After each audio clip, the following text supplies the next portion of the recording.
அனைவருக்கும் வணக்கம். PGTRB exam 2024-25 இறுதி வாய்ப்பு தேர்வர்கள் கவனம். ஸோ நம்ம இந்த டாப்பிக்கில் டோட்டலாக பார்த்தீங்கன்னாக்கா ஒரு 5 விஷயத்தை பற்றி பார்க்க போகிறோம். ஸோ அதுக்கு முன்னாடி சேனலை சப்ஸ்கிரைப் பண்ணாதவங்க மறக்காமல் சேனலை சப்ஸ்கிரைப் பண்ணுங்கள். பக்கத்திலே இருக்கிற பெல் பட்டனை ப்ரெஸ் பண்ணி வைங்க. அப்போ தான் நான் போகிற வீடியோ உங்களுக்கு உடனுக்குடன் கிடைச்சிக்கிட்டே இருக்கும். வீடியோவை உங்கள் ஃப்ரெண்ட்ஸுக்கும் ஷேர் பண்ணுங்கள், அவங்களும் இதனால் பயனடையட்டும். ஸோ இன்றைக்கி நம்ம பார்க்கக்கூடிய ஃபஸ்ட்டு விஷயம் பார்த்தீங்கன்னாக்கா விரைவில் டெட் நோட்டிஃபிகேஷன்.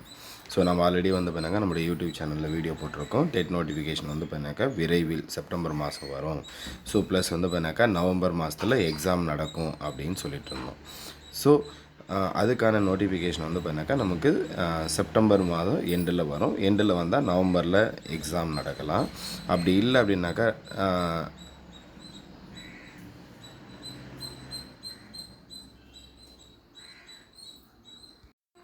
அப்படி இல்லை நவம்பர் மாதம் எண்டில் நோட்டிஃபிகேஷன் வரல அப்படின்னா அடுத்த மந்த் அக்டோபரில் வரும். அப்படி அக்டோபரில் நோட்டிஃபிகேஷன் வந்துச்சு அப்படின்னாக்கா நமக்கு பார்த்தீங்கன்னாக்கா நவம்பர் எண்டுலேயோ இல்லை டிசம்பர் ஃபஸ்ட் வீக்லேயோ இல்லை டிசம்பர் 2லேயோ பார்த்தீங்கன்னாக்கா டெட் எக்ஸாம் நடக்கும். ஸோ அப்போ டெட் எக்ஸாமுக்கு யாரெல்லாம் படிக்கிறீங்களோ அவங்க தொடர்ந்து படிச்சுக்கிட்டே இருங்க. முயற்சியே கைவிடாதீங்க. கண்டிப்பாக ஒரு நாள் டெட் எக்ஸாம் வரும். டெட் எக்ஸாம் நோட்டிஃபிகேஷன் வந்துச்சுன்னா அதுக்கான கால இடைவெளி 60 நாள் வரைக்கும் தான் இருக்கும் மேக்ஸிமம். அப்போ அந்த 60 நாளைக்குள்ளே நம்மளால் சிலபஸை கவர் பண்ண முடியாது. அப்போ நோட்டிஃபிகேஷன் வரத்துக்கு முன்னாடியே நம்ம என்ன பண்ணணும் அப்படின்னாக்கா மேக்ஸிமம் கவர் பண்ணி வச்சிடணும். ஸோ அதனால் டெட் எக்ஸாம் விரைவில் நோட்டிஃபிகேஷன் வரதான் போகுது. ஸோ யாரெல்லாம் படிச்சுட்ருக்கீங்களோ அவங்க தொடர்ந்து படிச்சுக்கிட்டே இருங்க. இது ஃபஸ்ட்டு விஷயம். செகண்டு, லாஸ்ட்டாக நம்ம என்ன பார்த்தோம் அப்படின்னாக்கா டிஆர்பியில் ஒரு டெண்டர் நோட்டிஃபிகேஷன் ஒன்று போட்டாங்க. So எதுக்கான tender? டெண்டர் அப்படின்னா நம்ம இதுக்கு முன்னாடி வரைக்கும் பார்த்தீங்கன்னாக்கா சிபிடி மோடில் தான் எக்ஸாம் எழுதிட்டு இருந்தோம். இதுக்கப்புறம் நம்ம பார்த்தீங்கன்னாக்கா ஓஎம்ஆர் பேஸ்டு எக்ஸாம் எழுத போகிறோம். அப்போ அந்த ஓஎம்ஆர் பேஸ்டு எக்ஸாம் அப்படின்னு எடுத்துக்கிட்டால் நமக்கு அந்த ஓஎம்ஆர் ஷீட்டை ஸ்கேன் பண்ணி ரிசல்ட்டு போடுற எல்லா ஒர்க்கும் இருக்குது. அதுக்காக டிஆர்பி போர்டு என்ன பண்ணாங்க அப்படின்னாக்கா டெண்டர் ஒன்று பப்ளிஷ் பண்ணாங்க. அதுக்கான லாஸ்ட் டேட் எப்போ அப்படின்னாக்கா செப்டம்பர் 23. அப்படின்னா எப்போ அப்படின்னா வர மண்டே. ஸோ இன்றைக்கி சண்டே. ஸோ நாளைக்கு பார்த்தீங்கன்னாக்கா மண்டே. நம்ம இந்த வீடியோ போட்டிருக்கிற அன்றைக்கி பார்த்தீங்கன்னாக்கா சண்டே. நாளைக்கு 23ஆம் தேதி பார்த்தீங்கன்னாக்கா நமக்கு இந்த டெண்டருக்கான லாஸ்ட் டேட் கொடுத்துருக்காங்க. ஸோ அப்போ இது பார்த்தீங்கன்னாக்கா நாளையோடு பார்த்தீங்கன்னாக்கா அது க்ளோஸ் ஆகுது. அந்த க்ளோஸ் ஆனதுக்கப்புறமா யாரெல்லாம் டெண்டருக்கு அப்ளை பண்ணியிருக்காங்க, அதில் யாரெல்லாம் பார்த்தீங்கன்னாக்கா எலிஜிபிள், இதெல்லாம் பார்த்து அவங்களுக்கான நாமினி பண்ணிவிடுவாங்க. ஸோ அப்போ நமக்கு விரைவில் பார்த்தீங்கன்னாக்கா டெட் நோட்டிஃபிகேஷன் வரத்துக்கு நிறைய பாசிபிலிட்டிஸ் இருக்குது.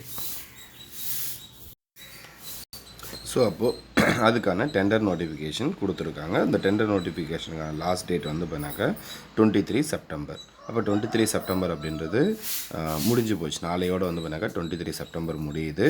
ஸோ அப்போ அதுக்கான இறுதி யார் பார்த்தீங்கன்னாக்கா ஃபைனலைஸ் பண்ணி அதுக்கான அனௌன்ஸ் பண்ணிவிடுவாங்க. ஸோ விரைவில் டெட்டுக்கான நோட்டிஃபிகேஷன் வரும். ஸோ எக்ஸாம் அனௌன்ஸ்மெண்ட் வரும். ஸோ இது செகண்ட் விஷயம். ஸோ இது ஃபஸ்ட்டு. இது செகண்ட் விஷயம். அப்போ தேர்ட் என்ன அப்படின்னாக்கா நிறைய பேர் சொல்லிக்கிட்டே இருக்கிற விஷயம் பார்த்தீங்கன்னாக்கா சிலபஸ் சேஞ்ச். அப்போ பார்த்தீங்கன்னாக்கா பிஜிடிஆர்பிக்கு படிக்கிறவங்களுக்கு சிலபஸ் சேஞ்ச் ஆகுமா? டெட்டுக்கு படிக்கிறவங்களுக்கு சிலபஸ் எதுவும் சேஞ்ச் ஆகாது. அதே சிலபஸ் தான் நீங்கள் படிக்க ஸ்டார்ட் பண்ணுங்கள். அப்போ பிஜிடிஆர்பிக்கான சிலபஸ் சேஞ்ச் ஆகுமா அப்படின்னா பிஜிடிஆர்பிக்கான சிலபஸ் சேஞ்ச் ஆகிறதுக்கான வாய்ப்பு மிக மிக குறைவு. ஸோ 90% வாய்ப்பு குறைவு. அப்போது 10% மட்டும்தான் பார்த்தீங்கன்னாக்கா சேஞ்ச் ஆகிறதுக்கான பாசிபிலிட்டிஸ் இருக்குது. அப்படின்னா மொத்தமே சேஞ்ச் ஆகுமா அப்படின்னா கண்டிப்பாக கிடையாது. நமக்கு பார்த்தீங்கன்னாக்கா இருக்கிற சிலபஸில் பார்த்தீங்கன்னாக்கா 100% அப்படியே தான் இருக்கும். அதில் அடிஷன் பண்ணுவாங்க, ஆட் பண்ணுவாங்களே தவிர இருக்கிறதுல பார்த்தீங்கன்னா ஏதோ 1 or 2 டாபிக்ஸ் டெலிட் பண்ணுவாங்க. மேக்ஸிமம் பார்த்தீங்கன்னாக்கா அடிஷன் பண்ணுறதுக்கு தான் அதிக வாய்ப்பு இருக்குது. ஸோ அதனால் பார்த்தீங்கன்னாக்கா சிலபஸ் படிச்சுக்கிட்டே இருங்க. ஏன்னா எப்படி இருந்தாலும் நமக்கு பார்த்தீங்கன்னா ஒரு 75% சிலபஸ் அப்படியே தான் இருக்கும். ஸோ அப்போ நம்ம பார்த்தீங்கன்னாக்கா இப்போவே படிக்க ஸ்டார்ட் பண்ணால் தான் நம்ம சிலபஸ் சேஞ்ச் பண்ணால் கூட நமக்கு பார்த்தீங்கன்னாக்கா ஈஸியாக இருக்கும் சிலபஸை கவர் பண்ணுறதுக்கு. ஸோ இது தேர்ட் விஷயம். Fourth, vacancy. ஸோ அப்போ வேக்கன்சி எவ்வளோ வரும் அப்படின்னா நமக்கு பார்த்தீங்கன்னாக்கா 2000 வேக்கன்சியிலேருந்து 3000 வேக்கன்சி வரைக்கும் வரத்துக்கான அதிக வாய்ப்பு இருக்குது. ஸோ ஏன் அப்படின்னா நமக்கு ஆனுவல் பிளானரில் 200 வேக்கன்சிஸ் மட்டும்தான் கொடுத்துருந்தாங்க. ஆனால் அதுக்கப்புறம் நிறைய பேர் ரிட்டையர் ஆகிருக்காங்க. ஸோ அதுக்கப்புறம் வந்து பார்த்தீங்கன்னாக்கா ட்ரான்ஸ்ஃபர் கவுன்சிலிங், ப்ரொமோஷன் கவுன்சிலிங் எல்லாமே நடந்திருக்கு. ஸோ அதோடைய முடிவில் நமக்கு வந்து பார்த்தீங்கன்னாக்கா குறைஞ்சபட்சம் ஒரு 2000 வேக்கன்சிலிருந்து 3000 வேக்கன்சி வரைக்கும் வரும். கண்டிப்பாக வந்து பார்த்தீங்கன்னாக்கா டிஆர்பியில் இருக்கிறதுலேயே ஹையஸ்ட்டு வேக்கன்சி வரும். அதுக்காக வந்து பார்த்தீங்கன்னாக்கா தொடர்ந்து படிச்சுக்கிட்டே இருங்க. ஸோ இது வந்து பார்த்தீங்கன்னாக்கா 4வது விஷயம். ஸோ 5வது விஷயம் வந்து பார்த்தீங்கன்னாக்கா படிக்காதவங்க படிக்க ஸ்டார்ட் பண்ணுங்கள். ஏன் அப்படின்னா நமக்கு வந்து பார்த்தீங்கன்னாக்கா லாஸ்ட்டாக எப்போ டிஆர்பி நோட்டிஃபிகேஷன் வந்தது அப்படின்னா செப்டம்பர் மாதம் 9ஆம் தேதி 2021. செப்டம்பர் மாதம் 9ஆம் தேதி 2021 தான் வந்து பார்த்தீங்கன்னாக்கா நமக்கு டிஆர்பி நோட்டிஃபிகேஷன் வந்தது. அப்போ டிஆர்பி நோட்டிஃபிகேஷன் வந்து 2021 வந்துச்சு. 2022, 23, 24 இது வந்து பார்த்தீங்கன்னாக்கா நம்ம 2024 செப்டம்பர் 22 வந்துச்சு. 22ஆம் தேதி வந்துருச்சு. அப்போ 9ஆம் தேதி ஆல்ரெடி முடிஞ்சிருச்சு. 3 வருஷம் கம்ப்ளீட் ஆகிடுச்சு ஒரு நோட்டிஃபிகேஷன் வந்து. அப்போது ஒரு நோட்டிஃபிகேஷன் வந்து அடுத்த நோட்டிஃபிகேஷன் இன்னும் வரவே வரல. அதுக்குள்ளவே 3 இயர் முடிஞ்சிருச்சு. அப்போ இப்போ நோட்டிஃபிகேஷன் வந்தால் இதுக்கப்புறம் நோட்டிஃபிகேஷன் வரத்துக்கு இன்னொரு 3 வருஷம் ஆகும், இல்லை இன்னொரு 4 வருஷம் ஆகும். ஸோ அதனால் வந்து பார்த்தீங்கன்னாக்கா இதுதான் வந்து பார்த்தீங்கன்னாக்கா இறுதி வாய்ப்பு அப்படின்னு எடுத்துக்கோங்க. ஏன்னா இப்போ நமக்கு நோட்டிஃபிகேஷன் வந்துச்சுன்னா இப்போ ஒன்றும் வரப்போகிறதில்ல. ஏன்னா இப்போ வரப்போகிறது வந்து பார்த்தீங்கன்னாக்கா டெட் நோட்டிஃபிகேஷன் தான். டெட் நோட்டிஃபிகேஷன் வந்து அதுக்கான அப்ளிகேஷன் ப்ராசஸ் எல்லாம் முடிஞ்சு அதுக்கப்புறம் தான் நமக்கு பிஜிடிஆர்பிக்கான நோட்டிஃபிகேஷனே வரும். மேபி வந்து பார்த்தீங்கன்னாக்கா அது இந்த இயரோட எண்டுலேயோ இல்லை 2025 ஜனவரிலேயோ தான் நோட்டிஃபிகேஷன் வரும். அதில் எந்த மாற்றமும் இல்லை. ஸோ அப்போது நமக்கு வந்து பார்த்தீங்கன்னாக்கா இப்போ நோட்டிஃபிகேஷன் வந்துருச்சு அப்படின்னாக்கா 2024 டிசம்பர்லேயோ இல்லை ஜனவரிலேயோ நோட்டிஃபிகேஷன் வந்தது அப்படின்னா அதை போஸ்டிங் போகிறதுக்கு குறைஞ்சபட்சம் வந்து பார்த்தீங்கன்னாக்கா ஒரு 8 மாதம் வரைக்கும் ஆகும். சொன்ன டேட்டில் கரெக்டாக எக்ஸாம் நடந்துச்சுன்னா. ஏன்னா நமக்கு ஓஎம்ஆர் பேஸ்டு எக்ஸாம்ன்றதுனால ஆன் டேட்டில் நடந்துடும். ஆனால் லாஸ்ட்டாக வந்து பார்த்தீங்கன்னாக்கா 2021 நோட்டிஃபிகேஷன் வந்துச்சுன்னு சொன்னோம் இல்லையா, அந்த நோட்டிஃபிகேஷன் வந்ததுக்கு அப்புறமா டென்டேட்டிவ் டேட் வந்து பார்த்தீங்கன்னாக்கா அந்த 2021 வந்துச்சு. அதுக்கப்புறம் போஸ்டிங் எப்போ போட்டாங்க அப்படின்னாக்கா 2022 தான் போஸ்டிங்கே போட்டாங்க. 2021 வந்து 2022 தான் வந்து பார்த்தீங்கன்னாக்கா நமக்கு 2022 அக்டோபரில் தான் வந்து பார்த்தீங்கன்னாக்கா போஸ்டிங்கே போட்டாங்க. அப்போது நமக்கு வந்து பார்த்தீங்கன்னாக்கா குறைஞ்சபட்சம் வந்து பார்த்தீங்கன்னாக்கா ஒரு வருஷத்துக்கு மேலே ஆகிருக்கு போஸ்டிங் போகிறதுக்கு மட்டும். அது சிபிடி எக்ஸாம்ன்றதுனால நிறைய பிரச்சனை வந்ததுனால கேன்சல் பண்ணி அந்த மாதிரி தள்ளிட்டு வந்தது. ஆனால் இந்த முறை அந்த மாதிரி நடக்கிறதுக்கு வாய்ப்பு கிடையாது.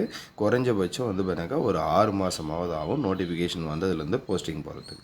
அப்போ 2024 எண்டுலேயோ இல்லை 2025 ஜனவரிலேயோ நோட்டிஃபிகேஷன் வந்துச்சு அப்படின்னா நமக்கு ஜூன் மாதம் தான் வந்து பார்த்தீங்கன்னா போஸ்டிங் போடுவாங்க. ஜூன்லேயோ இல்லை ஜூலைலேயோ போஸ்டிங் போடுவாங்க.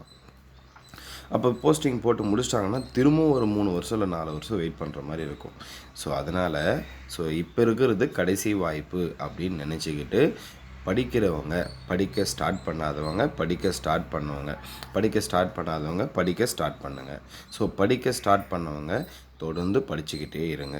ஏன்னா வந்து பார்த்தீங்கன்னாக்கா நமக்கு ஒரு நோட்டிஃபிகேஷன் வந்ததுக்கும் அடுத்த நோட்டிஃபிகேஷன் வந்ததுக்கும் 3 இயர்ஸ் இருக்கும்போது மேபி வந்து பார்த்தீங்கன்னா இன்னொரு 3 இயர் ஆகலாம், 4 இயர் ஆகலாம். இதுக்கப்புறம் லாஸ்ட்டாக வந்து பார்த்தீங்கன்னாக்கா ஒரு 10 இயர்ஸாக வந்து பார்த்தீங்கன்னாக்கா ஸ்கூல் எஜுகேஷனுக்குள்ளே பிஜிடிஆர்பி பாஸ் பண்ணிட்டு வந்தவங்க எல்லாமே யங் ஏஜ். ஸோ அவங்கெல்லாம் வந்து பார்த்தீங்கன்னாக்கா இப்போதைக்கு ரிட்டையர் ஆக மாட்டாங்க. அப்போ வந்து பார்த்தீங்கன்னாக்கா போஸ்டிங் வந்து பார்த்தீங்கன்னா இதுக்கப்புறம் இதே மாதிரி ஒரு 2000 3000 வேக்கண்ட் வருமா அப்படின்னா அதுவும் பாசிபிள் கிடையாது. ஸோ அதனால் வந்து பார்த்தீங்கன்னாக்கா படிக்க ஸ்டார்ட் பண்ணுங்கள். ஸோ அதே மாதிரி நமக்கு வந்து பார்த்தீங்கன்னா நோட்டிஃபிகேஷன் வந்துச்சு அப்படின்னா நமக்கு மொத்தமே எவ்வளோ நாள் இருக்கும் அப்படின்னா ஒரு 60 to 70 டேஸ் வரைக்கும் தான் டைம் இருக்கும் நோட்டிஃபிகேஷன் டேட்டுக்கும் எக்ஸாம் டேட்டுக்கும். அப்போ 60 to 70 டேஸ் அப்படின்னா இதுக்கு முன்னாடி நமக்கு வந்து சிபிடி எக்ஸாமாக இருக்கும்போது சிஸ்டம் இருக்கணும், அந்த காலேஜுக்கு லீவ் இருக்கணும், எக்ஸாம் எதுவும் இருக்கக்கூடாது. ஸோ இந்த மாதிரி நிறைய விஷயம் பார்க்கறதுனால நமக்கு வந்து பார்த்தீங்கன்னா நிறைய டியூரேஷன் கிடைச்சிருக்கும். ஆனால் இப்போ நமக்கு ஓஎம்ஆர் பேஸ்டு எக்ஸாம்ன்றதுனால சண்டே ஒரு நாள் தமிழ்நாடு ஃபுல்லாக எக்ஸாம் நடக்க போகுது. அதனால் எந்த விதமான லீவும் பார்க்க வேண்டிய அவசியம் கிடையாது. எந்த காலேஜில் சிஸ்டம் அவைலபிள் இருக்கா அப்படின்னு பார்க்க வேண்டிய அவசியம் கிடையாது. ஸோ அதனால் வந்து பார்த்தீங்கன்னாக்கா படிக்க ஸ்டார்ட் பண்ணுங்கள். படிக்க ஸ்டார்ட் பண்ணிங்க அப்படின்னா நமக்கு டோட்டலாக வந்து பார்த்தீங்கன்னாக்கா 10 யூனிட் இருக்கும். எந்த ஒரு சப்ஜெக்ட் அப்படின்னு எடுத்துக்கிட்டாலையும் 10 யூனிட் இருக்கும். கொஷின் பேப்பரை வச்சுட்டு அனலைஸ் பண்ணுங்கள். ஸோ கொஷின் பேப்பரில் எந்த யூனிட்டில் எத்தனை கொஷின் வந்திருக்கு. ஸோ இதுக்கு முன்னாடி ப்ரீவியஸ் இயர் கொஷினை வச்சுக்கிட்டு எந்த இயரில் எந்த யூனிட்லேருந்து எத்தனை கொஷின் வந்திருக்கு. அப்போ நமக்கு வந்து பார்த்தீங்கன்னா ஒரு 2-3 கொஷின் பேப்பரை நம்ம அனலைஸ் பண்ணோம் அப்படின்னா, பர்டிகுலராக வந்து பார்த்தீங்கன்னா ஒரு 3rd யூனிட் இருக்குது அப்படின்னா, அந்த 3rd யூனிட்டில் ஒரு 12 கொஷின் வந்திருக்கு அப்படின்னா, அப்போ அந்த கொஷினில் நம்பர் ஆஃப் கொஷின்ஸ் அதிகம். ஸோ அப்போ அந்த 3rd யூனிட் ஈஸியாக இருக்கா அப்படின்னு பாருங்கள். அப்போ ஈஸியாக இருந்தால் அதை கவர் பண்ணுங்கள். ஸோ இந்த மாதிரி நம்ம என்ன பண்ணோம் அப்படின்னா, நோட்டிஃபிகேஷன் வரத்துக்கு முன்னாடி அட்லீஸ்ட் ஒரு 6 யூனிட்டாவது கவர் பண்ணணும். அப்போ 6 யூனிட் அப்படின்றது நமக்கு வந்து பார்த்தீங்கன்னா குறைஞ்சபட்சம் ஒரு 70 மார்க் கவர் ஆகிடும். ப்ளஸ் வந்து பார்த்தீங்கன்னா ஒரு சில மேஜரில் வந்து பார்த்தீங்கன்னா ஸ்கூல் புக்கில் இருந்து கொஷின் எடுப்பாங்க. அப்போ ஸ்கூல் புக்கையும் கவர் பண்ணி வைங்க. ஏன்னா அப்போ தான் வந்து பார்த்தீங்கன்னா நம்மளால் என்ன பண்ண முடியும்னா போஸ்டிங் வாங்க முடியும். ஸோ அதே மாதிரி இந்த வீடியோக்கு அப்புறமா வந்து பார்த்தீங்கன்னா ஒவ்வொரு சப்ஜெக்ட்லேயும் இதுக்கு முன்னாடி எந்தெந்த இயரெல்லாம் வந்து பார்த்தீங்கன்னா நோட்டிஃபிகேஷன் வந்தது, எவ்வளோ போஸ்டிங்ஸ் வந்தது, எவ்வளோ கட் ஆஃப் இருந்தது. ஸோ இதை பற்றின வீடியோஸும் வந்து பார்த்தீங்கன்னா இதுக்கப்புறம் டெய்லி ஒவ்வொரு சப்ஜெக்ட்டும் ஒவ்வொரு நாளைக்கு வந்து பார்த்தீங்கன்னா அப்லோட் பண்ணுறேன். ஸோ மறக்காமல் சேனலை சப்ஸ்கிரைப் பண்ணுங்கள். பக்கத்திலே இருக்கக்கூடிய பெல் பட்டனை ப்ரெஸ் பண்ணுங்கள். ஏதாவது டவுட் இருந்தால் கமெண்ட் பண்ணுங்கள். ஸோ மறக்காமல் வீடியோவை உங்கள் ஃப்ரெண்ட்ஸுக்கும் ஷேர் பண்ணுங்கள். நன்றி, வணக்கம்.